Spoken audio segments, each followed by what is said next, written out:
Otenzio, maire de Crécy-la-Chapelle. Ça fait quelques semaines maintenant que vous êtes à la tête du conseil municipal, du nouveau conseil municipal, après des élections en cours de mandat. Comment ça se passe? Qu'est-ce qui a changé? Qu'est-ce que vous avez trouvé? Est-ce que vous avez déjà fait un bilan ou qu'est-ce qu'on peut savoir là de Crécy?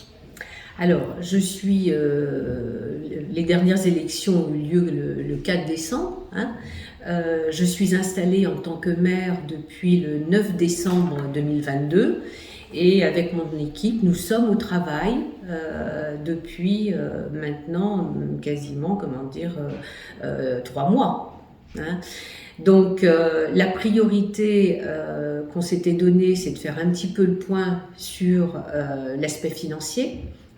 Donc on a essayé de travailler là un petit peu avec les services dans tous les domaines. Puis c'était aussi d'installer mes différents maires adjoints. Donc là encore hier soir j'étais à la commission urbanisme où j'ai installé la maire adjoint qui en prendra la responsabilité. Donc les choses sont en train de s'installer tranquillement. Sachant que comme je vous l'ai dit, notre point de sensibilité sont les finances. On va avoir très prochainement un conseil municipal concernant le DOB et le débat d'orientation budgétaire. Le débat d'orientation budgétaire, donc dans les grandes lignes, bien sûr, un peu les projets. C'est l'époque. C'est l'époque, complètement, en sachant qu'on aura un conseil municipal sur le budget définitif pour début avril. Voilà, on a à peu près jusque mi-avril pour voter ce budget. Donc du coup, vous êtes quand même un peu sur les dents pour préparer ce budget. Alors oui, parce que si je suis là aujourd'hui, c'est par rapport à une rupture concernant l'état de nos finances, puisqu'on avait un peu non pas ce sentiment, mais on avait déjà des éléments qui nous montraient qu'il y avait une fragilité. Alors aujourd'hui, je ne rentrerai pas dans les chiffres, parce que ça amène à polémique et je vous invite d'ailleurs en tant que journaliste à venir à notre conseil municipal on sera budget. Là. Probablement que vous serez là, bien sûr. Maintenant, ce que je peux vous en dire, c'est que pour cette année, il y a une fragilité, il y a une sensibilité. Donc en fin de compte, sur ne serait-ce que l'investissement, on va faire une pause. Donc il n'y aura pas de grands projets. Oui, parce qu'il y avait des projets qui étaient prévus, bien sûr. Des projets d'une ampleur assez importante. Bien sûr, mais puis en fin de compte, c'est ce qui est demandé aux communes. L'État nous demande aussi d'avancer dans les grands projets. On est aidé aussi pour ça par rapport à des subventions.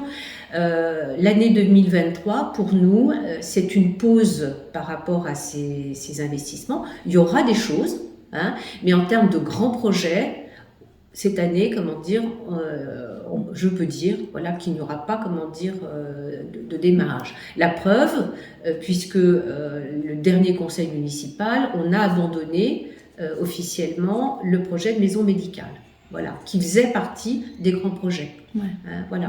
On va s'attacher aussi à avoir une perspective. Puisqu'on est là quand même sur 3 ans, il faut prévoir des choses. Elle était chère, le budget de la maison médicale. Alors effectivement, on avait un coût évalué à 2 millions d'euros, sans parler du foncier.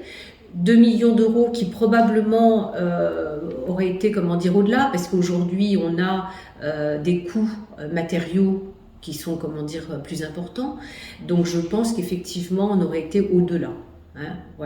Maintenant, ça ne veut pas dire que je reviens dessus parce que c'est important aussi pour les Cressois.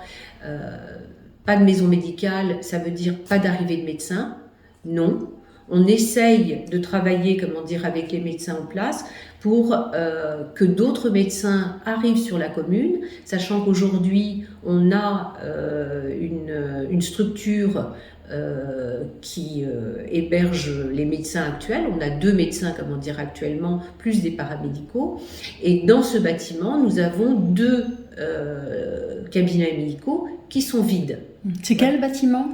Alors, qui est dans la rue des Minimes, voilà, que tous les Cressois connaissent. Voilà. Donc, on essaye de travailler pour que puisse arriver, comment dire, un troisième médecin. Hein, donc, d'accord, il y a un cabinet à remplir. Il y a un cabinet, même, voire un quatrième.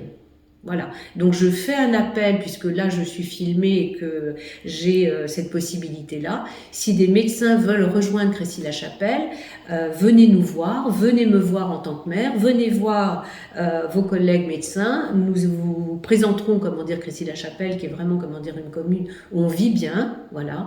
Et je pense qu'il y a tout le potentiel pour bien travailler. Aujourd'hui, on a aussi sur la commune SOS Médecins, hein, donc ils sont eux logés dans les locaux mairie et donc qui sont présents tous les jours, hein, mais plutôt, comment dire, sur des soirées, hein, 17h, minuit. Donc ça, c'est aussi, comment dire, important. Donc aujourd'hui, on a quand même une capacité qui est insuffisante, ça c'est très clair, mais comme tout le secteur national. Bon, j'ai entendu dernièrement que la Seine-et-Marne était le département le plus appauvri sur... On est un désert médical. Voilà, en termes de désert médical. Voilà. Donc, je veux pas, comment dire, qu'on se sente battu, hein, parce que je pense qu'il y a des possibilités. Alors maintenant, qui seront pas celles qu'on pensait offrir au départ, mais on a, comme je vous le disais, comment dire, cette structure existante, on a cette présence médicale de SOS Médecins, et par ailleurs, hein, on va soutenir un projet qui est aujourd'hui tenu par un pharmacien qui souhaite donc se délocaliser du centre-ville vers la RN 934, donc le long de cette nationale, pas très loin, comment dire, du bâtiment Peugeot. D'accord. Il y a une possibilité pour lui de s'installer là. Voilà. Donc ça, c'était, comment dire, déjà un projet. Comment dire, qui avait été porté par l'ancien maire. Hein. Alors pas sur la même pharmacie, hein, mais le dispositif est le même. Il y a un emplacement là pour une pharmacie. Ça voilà, donc c'est un terrain privé acheté par le privé qui va mettre, comment dire, son local de pharmacie, hein, qui va agrandir, officine, voilà, avec du matériel paramédical, avec une salle de téléconsultation également, et au-dessus, il va proposer des cabinets médicaux. Voilà, le nombre n'est pas complètement identifié, hein, mais puisque le local n'est pas encore construit. Voilà, le local n'est pas construit, mais en tout cas, voilà, ça peut permettre encore des logements de cabinets médicaux neufs à proximité du centre-ville, avec du parking et le long, comment dire, d'une nationale qui est, comment dire, très fréquentée. Et ça pourrait être quand, ça ? Alors, le permis vient d'être déposé, donc peut-être début de l'année prochaine. D'accord. Hein, on va, comment dire, être optimiste. Hein, voilà. A priori, il ne devrait pas y avoir de recours, parce que vous savez très bien que dès qu'on a, comment dire, comme ça, des projets nouveaux, on peut avoir parfois des recours. Là, je ne pense pas, hein, mais en tout cas, voilà, je reste vigilante sur la date, mais c'est quelque chose qui, comment dire, devrait se faire assez rapidement. D'accord. Donc ça, dans le domaine de la santé, c'est hyper important. C'est hyper important. C'est aussi montrer qu'on est dans ce soutien-là, d'une manière ou d'une autre. Alors maintenant, c'est vrai que pour la commune, si on arrive à bénéficier de cette infrastructure, de l'arrivée, comment dire, de nouveaux professionnels, ça sera à un coût zéro. Hein, donc voilà, ce qui n'est pas neutre pour la commune aujourd'hui, voilà, pour la commune, par rapport à la situation fragile que je vous évoque. Voilà, et puis derrière ça, donc là je vous parlais un peu, comment dire, de l'investissement, et sur le fonctionnement, ça veut dire que nous regardons aujourd'hui au plus près toutes les dépenses. Alors nous avons des coûts obligatoires, hein, qui sont par rapport au contrat et au marché qui sont déjà engagés, les salaires des agents, hein, tout ça c'est incompressible, et bien évidemment, comme tous nos administrés, les dépenses énergétiques pour lesquelles on ne fait pas l'impasse, hein, avec des coûts qui vont, comment dire, être multipliés par 4 ou par 7. hein, pour lequel nous n'avons probablement pas la possibilité d'avoir de bouclier fiscal par rapport à ça.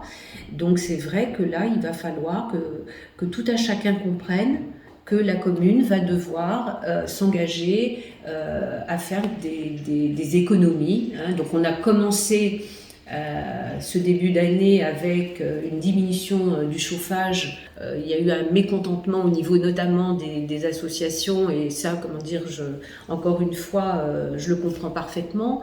Mais c'est vrai que quand vous reprenez comme ça une commune où vous sentez qu'il y a une fragilité et que derrière vous avez des montants qui vont probablement avec des dépenses au-delà de 400 000 euros, vous pouvez être inquiet. Donc aujourd'hui, la température dans ces bâtiments a été réduite à 15 degrés.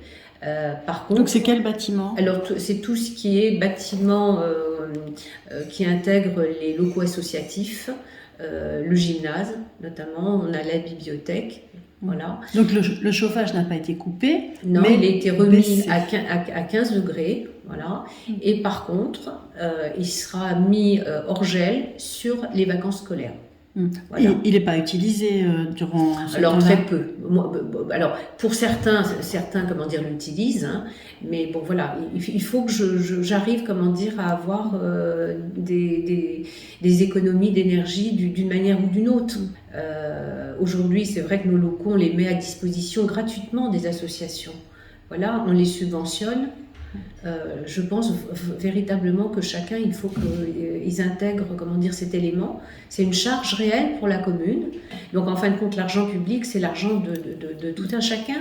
Hein. Donc, moi, je veux, comment dire, resensibiliser sur ce sujet qui n'est pas neutre, qui va probablement perdurer là dans l'année, voire peut-être l'année prochaine, hein, puisqu'en fin de compte, on voit bien que la situation internationale n'est pas très bonne.